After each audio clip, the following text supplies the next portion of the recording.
Tiene vibra tropical. Oye, siempre deja huella. Mi negrita bella. Baby, let's take a ride. Let me make it night. Una noche dando vueltas. Sabe a verano y labios piña. Vibra tropical. Goza como un beso de parcha. Me pone feliz cuando bailas. Hello everyone, welcome back to the channel. I'm in the studio with Kanye again. Say hi. Alright, so what we're doing today is a 3-light setup, and let me just walk you through what's happening. So this is my main light. This is a Godox 8400 Pro, and it's in a umbrella, and that is what is going to be shaping my model. So that's like my main lights basically. And then in the back I have a 60 watts LED that is going to be adding separation right over here. Focus. Okay, so as you can see right now, if I cover the flare, you can see that we do have some lighting on here, and that is what the LED is doing. I like to use LEDs for edge lights because you have to be intentional with where you're placing it, and because it's a constant light, you can see exactly where you're placing that edge light. So I like to use LEDs because it's easy for me to put exactly where I want instead of having to test if it's a strobe. But I'm using strobes for my main and my fill, and this is the Neewa Q600. It's a relatively new light that I just got, and I still don't have a trigger, so I'm using it in slave mode. So when my main light flashes, it's also going to fire and then fill in the shadows. Then I have a reflector on the side. I'm using the white side, and that is bouncing light back onto my model, and she is in this beautiful black dress. And then we just added a prop, which is this pillar that she's leaning on. Maybe in post I'll make it an actual pillar, I don't know, we'll see how it goes. But yeah, that pretty much is what's going on in the set. And in the back we have a canvas backdrop. I like the color of the backdrop, and yeah, let me start doing some tests so you guys will see what each light is doing in the scene. All right, so what I'm going to do is turn off my trigger, and I'm going to start with my camera settings. If I take a picture right now, I'm at 1/125, f2.8 on the aperture, and 160 on the ISO. If I take a shot right now, this is what we're getting. So you can see that we have a bit of illumination on the pillar and on her shoulder, and a bit in her hair, and that is what the edge light is doing. Right now we don't have our main light firing. The flashes are not firing. So this is what you have. This is a good base. If I want to increase the edge light, I can. So that's the reason why I'm always starting with the weakest light that is supposed to be in the frame, because sometimes you don't really tell what it's doing, but when you're starting with that one, you know where it is. You can dial it in exactly where you want, and if you're happy with it, you can add in the stronger, more powerful lights. So I'm going to start off with my main light, and that is the Godox 8400 Pro. All right, so with that, if I take a shot right now, this is what I get. All right, and I can see that there is a bit of mood in it. There is a bit of a reflective nature, and that's why I like using this umbrella. It's shallow, so it isn't really soft. It has some harshness to it, and that's what I like about it.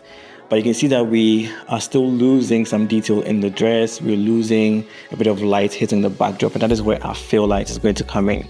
We also do have, even though we have a reflector, we do have some shadows on one side of her face, and the fill light is supposed to come and open up the shadows and just give us a little bit more to see in the frame. So I'm gonna turn on my fill light, and then let's see what that does. Okay, it's set to 1/64 on power. And if I take a shot right now, this is what we get. You can see it opens up the shadows a little bit. We still have the directionality from our main light, but now we're able to see a little bit more information in the dress. The shadows aren't as dark, and everything just looks a little bit soft, and that is what I wanted to get. I'm also shooting on my Canon R5, and I'm shooting with a 2470, and what this is doing is just giving me flexibility in terms of composition, so that I can zoom in to 70 to get like a tighter portrait, or I can zoom out a little bit and get some versatility out of it. I want to increase my fill lights just a little bit, all right, and then also add a bit more to my main light, just because I want it to be a little bit punchy. If I take another shot, this is what we get. Now you can see she just pops a little bit more. Everything is just looking fresh. It's a little bit airy, and I'm happy with the way it's looking. So all I need to do now is work a little bit more with Canon till we get the shot that we're looking for. All right, so I want us to briefly take a look at the images that I was taking as I was developing the shot till the level that I wanted it to be at. I feel like I've never really done anything like this, and so I feel like this is going to be more immersive, and you guys get to see what each light is actually doing and how it's influencing the shot. So I'm going to start off with the image on the left, and that was the first test shot that I took where I was exposing for my edge light. And as you can see, if I zoom into the image a little bit, we can see the edge light in her hair, a little bit off on her shoulder right here. And if I scroll down, you can see that we have a little bit of that light hitting the pillar. Now, even though we're able to see a little bit of hair, it's not that bad that it's influencing our shot negatively. If I zoom into her face, you can see that there is a bit of catch light, and that is actually coming from the LED light that we were using to light up the scene so that you guys can see the behind the scenes, but obviously it's not affecting the shot at all. Now moving on, this is where I introduced my main light. This is the 400 watt light that was being modified with the umbrella. And if I zoom into her face, you can see that we do have some specularity. We have some crisp shadows, you know, that are deep and dark. And if you look into like this area of the dress, you don't really get to see the definition in the dress. You don't get to see the textures in there. And also, if you look at her arm, this area right here, you're able to see how dark it is. Even if I zoom into the prop, you can see all the paint marks and the textures and things like that. So that's what this modifier does. It introduces a lot of texture, and because of the angle that we had placed our light at, we're creating a lot of drama in the shot, and that is what's actually going to help create that 3D pop in the image. Now for the next image, this is where we introduce our fill light, and already you can tell, let me zoom in this image a little bit, you can tell that it is a lot softer. The shadows that were really dark, like looking under her chin over here or her jaw, you can see over here it's really soft. If you look under her lips, it was also dark, but over here you can see that it's been lightened up. And even if I zoom into her nose, forgive me Kanye, but this is for educational purposes, you can see over here as well that her nose is darker, the line under here is darker, it's more defined, but with the introduction of the fill light, it is a lot softer. If I move into her eye, you would also see that over here is going a little bit dark, but over here it's brighter, it's illuminated.